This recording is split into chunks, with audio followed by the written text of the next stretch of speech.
year over year. Similar numbers were echoed in the month of May. Also, the type of people coming across the border is changing. Early on, it was unaccompanied minors. Now, a majority of the people coming across the border are adults coming across alone. Also, what is changing is the carnage that is being caused by the people who are coming across the border. Fences of ranchers along the border are being completely decimating, causing border ranchers to lose their livestock or border farmers to lose their crops. Homes are being invaded. Neighborhoods are dangerous, and people are being threatened on a daily basis with guns of people either coming across the border or those working with those who are coming across the border. Cartels, human and drug smugglers, and human traffickers, they're all profiting off of our open border crisis. They're making money off the people that have come in from more than 150 different countries across the entire globe. Anybody who tells you this is people coming across from Mexico or from the Northern Triangle, they're missing the point about the massive consequence of all the countries across all the entire globe that people are coming from, and they will either fly in or somehow get into Mexico or get into South America and make their way up to come across the border into Texas and into other states. And make no mistake, the border crisis that we're dealing with right now is a direct result of the open border policies that have been put into place by the Biden administration.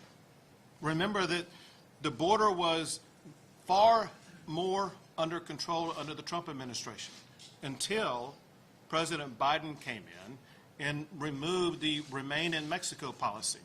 And he's about to remove, according to his administration, the Title 42 policy. And obviously they are now not making any effort whatsoever to construct the wall. In fact, they are abandoning finishing the wall along the border. But the biggest difference between the two administrations is a difference in commitment. There was a commitment by the prior administration to actually enforce the immigration laws that were passed by the United States Congress. Make no mistake, the current administration is refusing to enforce the laws concerning immigration that are on the books passed by the United States Congress. Well, in response to the federal government's neglect of all of the people who live along the border and the other people who live inland who are facing the consequences because of the spread of drugs like fentanyl, Texas is stepping up and doing more than any other state ever has done to respond to these challenges along the border. Because of these leaders that you see at this table right now, as well as the members behind them, they just passed a budget adding more than $1 billion dedicated to border security in the state of Texas for Texas to do the federal government's job. These are Texas taxpayer dollars that Texans should not have to be paying for because the federal government has a legal responsibility under the federal immigration laws to do it. But because they are not doing it, Texas taxpayers are having to step up so that we as a state can protect our citizens. In addition to that, in March of this year, because the Biden administration was abandoning its responsibility, I launched Operation Lone Star. That included the deployment of 1,000 Texas Department of Public Safety officers. It included the deployment of the National Guard, and they've been making arrests. They've made over 1,500 arrests already. They've already apprehended more than 35,000 people coming across the border illegally. But it's clear that this Operation Lone Star, as prolific as the results have been, it's clear that more is needed. And the people who made that clear are the counties on the border. Because what the counties on the border did, they sent me a disaster declaration that the counties made requesting that the governor of Texas make a disaster declaration for the counties on the border. Now, the governor makes disaster declarations when we have hurricanes come in, sometimes when tornadoes occur, sometimes when floods may occur.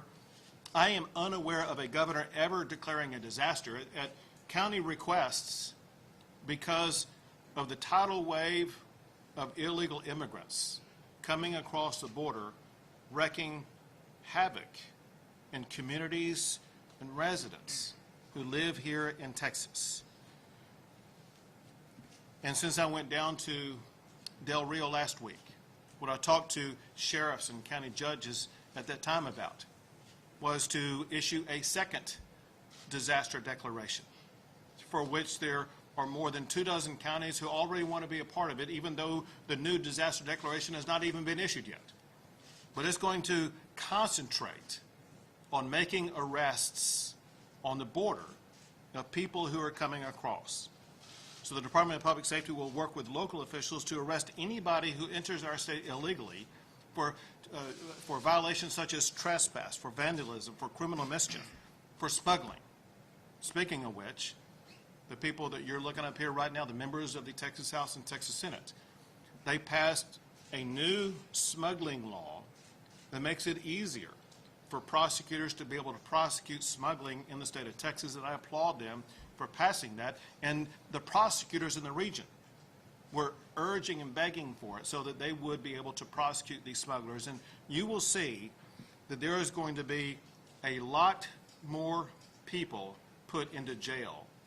People who are crossing the border illegally and trespassing, or people who are engaging in the smuggling process or drug smuggling process, or any of these crimes that are occurring anywhere. But we wanted to make sure they had the tools and the resources they need to be able to put those people in jail. But that does mean that more jail space will be needed. And to help accommodate that, the Texas Commission on Jail Standards is working with counties to be able to expand jail space. To enhance, but before I go there, let me say this. I want to applaud and thank fellow states across America. When I was in Del Rio, I had an announcement that night about how myself, as well as the Arizona Governor Doug Ducey, we entered into a multi-state compact, or we triggered a multi-state compact that responds to emergencies and disasters. And we asked governors of other states to join in with us to help address the disaster that we're facing. And there have been a number of states that have already offered support or are working with their office about support, and they include our neighbors Oklahoma and Arkansas. It stretches up to North Dakota and South Dakota. It includes Iowa and Florida. And already Georgia and South Carolina have sent their National Guard to the Texas border, and we appreciate all of them, as well as others that I may be unaware of yet, because this is happening as we speak right now. But for every state stepping up, just know that the people of the state of Texas, your fellow Americans, appreciate you stepping up. But I'll add this. For all the states that are stepping up to help Texas, you're helping your own residents, if nothing else, by helping to prevent or reduce the amount of fentanyl that is coming into the United States. Let me give you some quick numbers that are very important. In just the first 4 months of this year, just the Texas Department of Public Safety had an 800% increase in the amount of fentanyl that they had apprehended coming across the border. In just the first 4 months of this year, just the Texas Department of Public Safety, they apprehended enough fentanyl to kill more than 21 million Americans. And that fentanyl goes to states across the entire country. Every state helping out Texas, you're helping your own citizens and residents in your state from dealing with this deadly drug coming to neighborhoods near you. Well, the ability for us to be able to arrest people coming across the border is going to be enhanced by Texas building border barriers. Some of those barriers are being built immediately, and that includes things like fencing. That is taking place as we speak during this press conference right now. As we speak, there are state agencies talking to landowners on the border about putting up fencing on their private land to be able to prevent the dramatic influx that these landowners have been suffering from over the past few months. These immediate barriers are truly just a stopgap effort to slow the incredible inflow of migrants into Texas. But they do create what are considered to be no trespass zones that can lead to arrest of trespassers.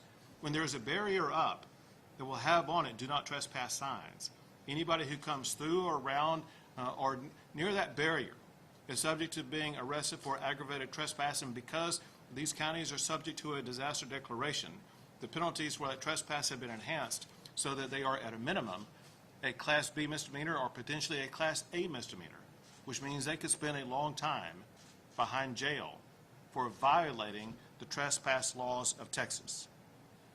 But listen, we know that temporary barriers and fences won't be enough to slow the flow of the record amount of illegal immigration that's taken place. That's why today we are announcing that Texas will build a border wall in our state to help secure our border. Here's how the process is going to begin and how it will be structured. We start by hiring a program manager. This is going to be a large-scale construction project that needs a program manager to oversee it. The program manager, in turn, will hire contractors and subcontractors to complete the project. I can add this, and that is to speed the process as well as to lower the cost of the project. The project manager can look to land that's already owned either by the state of Texas or owned by the local governments or owned by private citizens who want to volunteer that land for locations where a border wall can be placed. My belief, based upon conversations that I've already had, is that the combination of state land as well as volunteer land will yield hundreds of miles to build a border wall in Texas. The program manager and the contractors, once they get to work, they will be able to provide us with a more accurate estimate of what the cost will look like going forward. To get all of this going, we need to hire the program manager, and that process begins right now. I am signing a letter that is from me directed to the executive director of the Texas Facilities Commission. It says, in just a couple of sentences of it, it says, as the state agency in charge of procuring, building, and managing state-owned property, your work is central to building projects in our state. I hereby direct the Texas Facilities Commission to hire a program manager to oversee construction of a Texas border wall. A program manager will lead the process of planning and scoping the project and hiring the contractors and subcontractors needed to build the wall.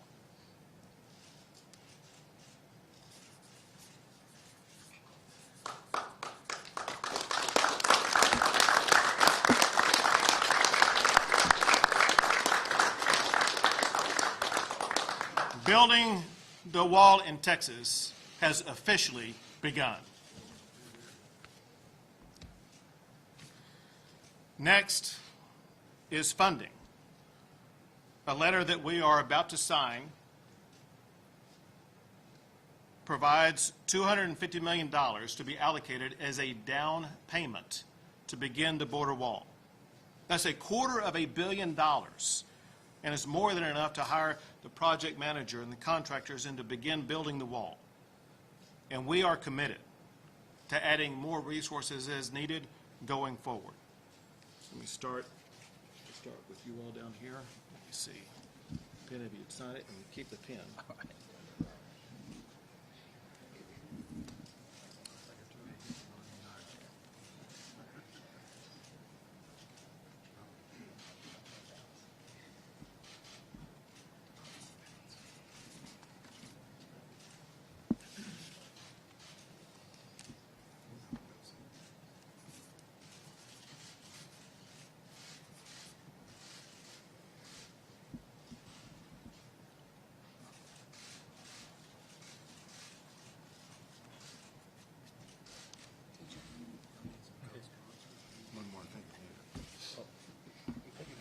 Yes.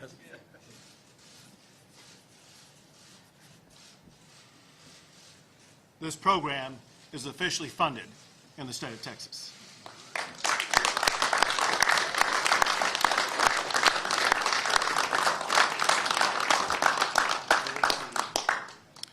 Today, I am also sending a letter to President Biden. His administration is refusing to finish the border wall on land that the federal government took from our fellow Texans. I am demanding that the Biden administration immediately return to Texans land that the federal government took to build the wall. Texas will talk to those property owners about Texas using that land to build the wall.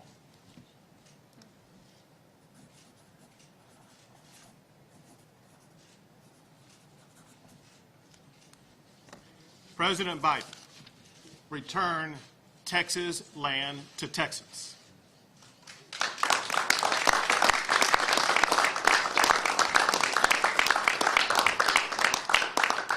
Now, I know for a fact that many Texans and many Americans want to get involved in this process.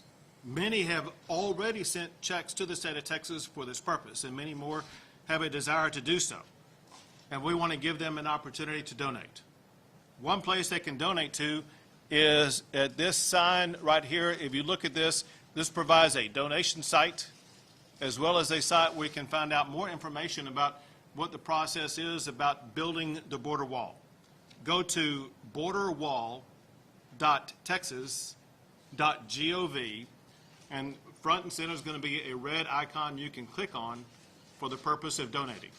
Again, that is borderwall.texas.gov. If you want to send a check by mail like we've already received, we have an address designated for that. Send it to Texas Border Wall, P.O. Box 13226, Austin, Texas 78711.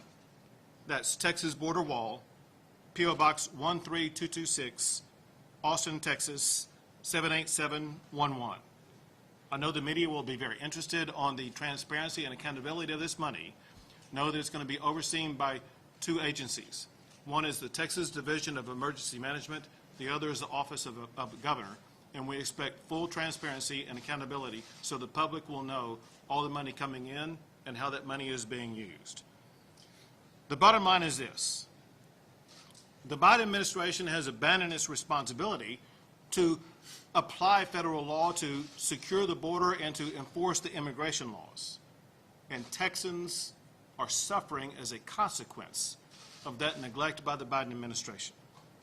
In the federal government's absence, Texas is stepping up to get the job done. We will build the wall, we will secure the border, but most importantly, we will restore safety to the citizens who live in the Lone Star State. I'm going to turn it over to the Lieutenant Governor. Governor, thank you for your leadership. I believe that this is the most consequential letter and document and resolution signed by any governor in modern history. This document will go down as one of the most important documents in the history of Texas because it's reclaiming our land, our border, our country, our state for the people of Texas and America. We are being invaded. That term has been used in the past, but it's never been more true. We're on pace to apprehend nearly 2 million people this year, compared to 400,000 to 500,000 in the past. For every one we catch, we don't know how many we don't catch, but if it's 2 to 1 or 3 to 1, that means this year 2 to 3 million people could be coming into Texas and into America. The questions are never asked by anyone on the left or in the administration of what happens to these people. What do you do with a 14-year-old boy from Central America who doesn't speak English, who's 3 grade levels behind? What does he do when he comes to America? They just let him go free. You can't put a 14-year-old in the 5th grade class. What is his future? Crime, low wages, no future? What happens to our health care system, our emergency rooms? What's the reality of the people coming? The criminals that are filling up MS-13 and other gangs in this state and all across the country, making them more powerful. the drugs that are coming in. This is a fight for our survival. Since the governor and I were elected in 2014, along with our finance chair, Jane Nelson, Governor, the total is now, with this current budget, Texas taxpayers will have spent $4.4 billion. That's 4.4, just since 2015, doing the work that the federal government should be doing. They have left us no choice. President Trump was getting the border under control. Had we had 4 more years with him, we would be in total control of this border. But all of the protocols that he set in place, the wall that he was building that now President Biden is no longer funding, are sending us in the opposite direction. President Biden has made the choice that he's letting the drug cartels take control of this country instead of the rule of law. Texans will get this done. We will get this done. We have no choice to get it done. We will not let our state and our country be invaded. We will not let it happen. And Governor, thank you for taking the lead on this. Thank you. Now, Speaker Dade Phelan. And Governor, I want to thank you as well for your leadership and your ingenuity in finding a Texas solution to a Washington, D.C. problem. But that's what it's come to. And I appreciate your leadership. This is a legal crisis. This is a security crisis. This is a humanitarian crisis. These are children and families being smuggled across the border. These are drug cartels bringing in weapons that end up on the streets of not just Texas, but this entire country. And I speak for the vast majority of the Texas House, a bipartisan group that feels like enough's enough. And we've come to the point now where we have to think outside the box. And that's what the governor has done with this initiative. And to that end, in the coming days, I will be handing out a list of interim charges to House committees: Homeland Security, Public Safety, Appropriations, Public Health, Human Services, Education, Criminal Jurisprudence, Corrections. How has this surge impacted our border communities and communities beyond? Because it's vast and it's widespread. And we need to do all we can for our border communities. They're asking for help. They're seeking assistance from the state of Texas, and that's why we're here today. And in those hearings, we're going to hear from county judges and from mayors, sheriffs, and police chiefs, and healthcare professionals, educators, district attorneys. We want to hear their stories because they're not getting the attention they need from Washington, D.C. A letter was sent out today from a Democratic congressman begging for the administration to come down and hear the stories of his community. So in the Texas House, we're going to hear those stories. I hear there's a special session coming soon. I don't know when, but we're going to start having those hearings when we reconvene here in Austin. I want to thank the governor again for his leadership, his ingenuity, and the fact that he's prioritized accountability, transparency, and private property rights of Texans with this new border security plan. Thank you for having me. Thank you. I'll close with this and then take a few questions. To the people who live in border regions, you've been begging for help. You've been demanding a response. You've pled with urgency to be protected, to be supported, to be heard, to have a response. I told you that Texas would step up and respond. Today, we begin that response. We'll take a few questions. The state of Florida has announced that it's going to deploy some officers in the state of Texas. Governor DeSantis announced that, I believe today or sometime earlier this week. How's that going to work out? And can you explain, are these officers going to be deployed at the border along with Texas National Guard State Troopers? First, I thank Florida and the other states who are stepping up to assist. With regard to the officers they will send, it will depend upon which type of officers they send. They could send officers who would be engaged in arrests. I know requests have also been sent out for additional jailers. I didn't mention this detail. I'll apply it to your question. I mentioned in my remarks we need more jail beds. The Texas Jail Commission has found about 1,000 jail beds. They need staff to staff those jail beds, as well as others that may come open. So some states may send officers who may be involved in jails. Others could be officers involved in making the arrest. It will depend on who they send, and they will work with various different agencies. It could be with the Texas Jail Commission, it could be with local officials, or it could be the Texas Department of Public Safety. Where's the money coming from? Is it coming from the budget? Is it coming from the budget? So we have the budget experts who are prepared to answer that question, and I will let them answer that question. Governor Abbott. Hold on, there's people.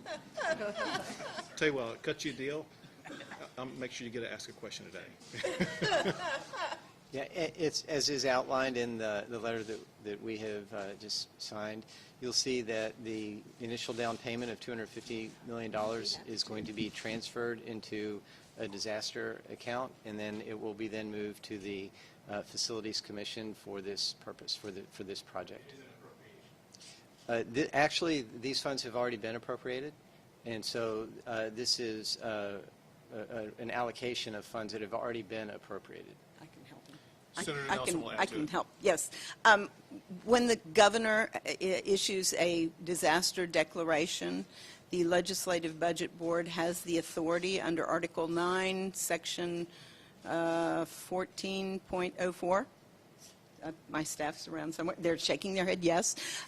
To allow for the LBB can make a transfer under that section, and we will do that under request. We can make that request at any time. Hold on a second. This guy, I promise this guy come back to it. I apologize. That's all right. Several members of the, I'm Caden Sparks, Texan. Several members of the Texas legislature co-authored legislation to fund a state border wall. What would you say to Texans who are curious as to why it's a priority now as opposed to the regular session? Sure. And also, what is the state doing to defend the border wall in court if the feds decide to challenge it? Sure. First, you got to understand the multiple steps that Texas has taken. As the Lieutenant Governor made clear, beginning in 2015, under my administration in collaboration with the Lieutenant Governor and the other office holders at that time, Texas began to step up and allocate money to secure the border. That strategy was lessened to some extent over the past 4 years when we had President Trump in office, who did more than anybody's ever done to secure the border, including adding personnel, working in collaboration with the state of Texas, but also beginning the process of building the wall, the Remain in Mexico policy, the Title 42 policy, et cetera. And as a result of President Trump's efforts, it led to a dramatic decrease in the amount of people coming across the border. As I pointed out in my remarks earlier, in the second full month of the Biden administration, which was in the month of March, in response to the Biden administration's lack of commitment to secure the border, we launched Operation Lone Star. This is a strategy that we have used in the past of flooding the border with law enforcement officials and National Guard that has yielded positive results.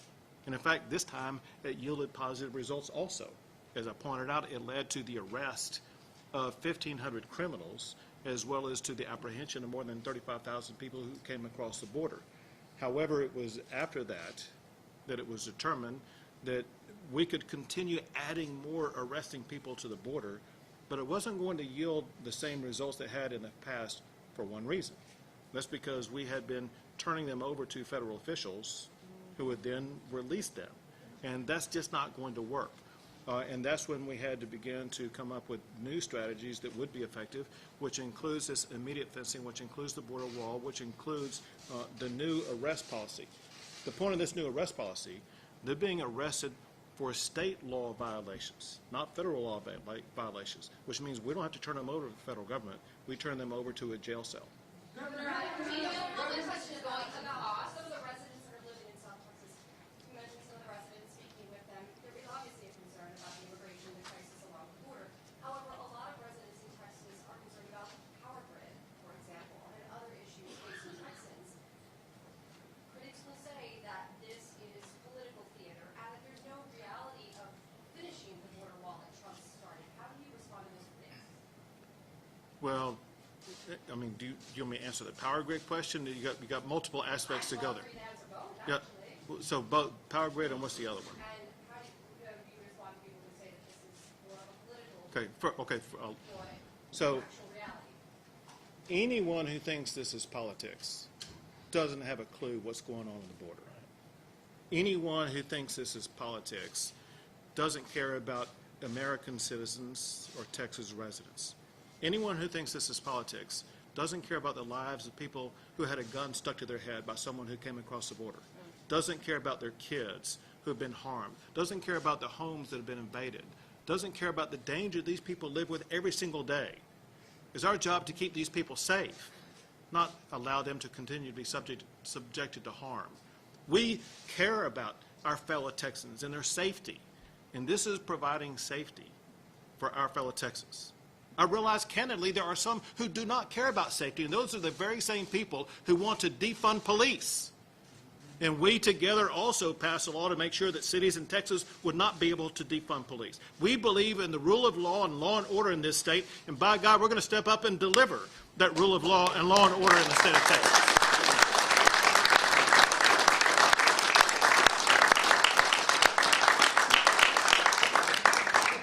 With regard to the power grid, I'll tell you this. Everyone who's been trying to make a big deal of the power grid over the past 2 days, I found were the exact same people who called me a Neanderthal after I opened up Texas 100%. They were hoping there would be a power failure. Understand what happened over the last 2 days, which a lot of people really don't know. And that is, there was a conservation notice sent out by ERCOT. Anybody who lives in the state of Texas knows that water conservation notices are sent out every summer. Because of summer heat, you should not be using your water sprinkler during the time of day because it's not efficient. All ERCOT was doing was saying that because repairs were being made to power generators that amounted to 9,000 megawatts of power, there was going to be less power available than there had been before, and that meant you needed to engage in a level of conservation. And what that means, what that meant is for 4 hours in high demand, which I think it was from 3 p.m. to 7 p.m., if possible, you should try to reduce your usage of power during that time. During the other 20 hours of the day, it didn't matter. And then the corollary of that is that even though I've already signed all of the power grid laws, it takes a while for them to go into full effect. It takes a while for them to be fully implemented. So we have seen basically zero implementation, but we did see one component of it implemented. One demand made by the legislature, but also a demand made by the public, was greater communication by ERCOT to let people know what was going on. This was an example of that greater communication to let people know what was going on. Not that there was a power emergency. If you go into the ERCOT database, if you go to their website, if you go to their app, which I use on my phone, you will see there are different energy emergency alerts, and that is when power is really thin. We didn't enter into an energy emergency alert. It was just a conserve power if you can, so that we'll make it through the couple of days that were needed as those repairs were made, which we have made it through those couple of days now. And candidly, coming out is good news in this regard. To those 9,000 megawatts of power generators that were being repaired, they got the repairs done now, before the real heat of summer hits. And they should be prepared to go through the summer fully capable of meeting demands. Bottom line is, as we've said before, if you look at all the laws, not just, what was it? Was it SB 2 and 3? Yes, sir. They were both SBs. I couldn't remember one was an HB. But if you look at the bills we signed, but not just those, there were, what, about 10? There's a lot of bills they signed concerning the energy grid in the state of Texas. And I can tell you for a fact that as we're sitting here today, the energy grid in Texas is better today than it's ever been. Okay, say it again. How long will the wall be? How many miles? And how long will it take? Yeah, perfect question. Everyone needs to know. How many miles will it be? How long will it be? How long will it take? Those are answers that we need engineers and architects and the contractors to give us the answers to. That's why we had to kick off this process to trigger the hiring of a program manager, so the program manager can hire the contractors, and it will be that team that they will, among other things, go talk to all these property owners and find out where they can build a wall. And the cost of it will depend upon the location where it is, what materials exist, what the material cost is at that particular time, and what the design will be. And so those are the types of questions that go to engineers. And then based upon the cost assessments that they are able to generate, Texas will make decisions about which components of the wall are the first ones to be built.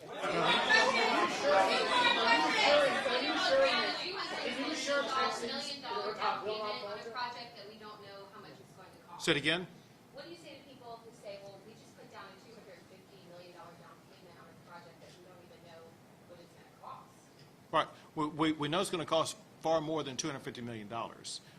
And as opposed to putting down a $2.5 billion or $25 billion cost figure, we're smart enough to hire the experts to go do their job to determine what the cost is before a fuller allocation of money is capable.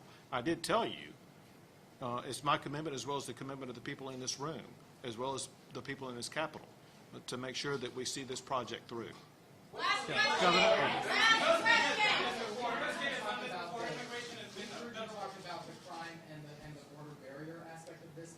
I'd like to ask about the humanitarian aspect of this. Can you highlight what in your plan addresses, help for people who are trying to enter this country seeking a better life? So I will tell you this. The federal government is spending seemingly all of its resources concerning the border on the people who are trying to enter into the state of Texas. I'm focused on the humanitarian crisis that Texans are suffering through.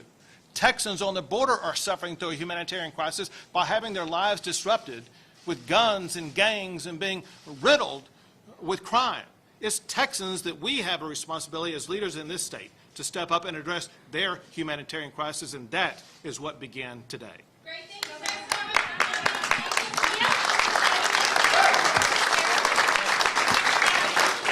Let's go.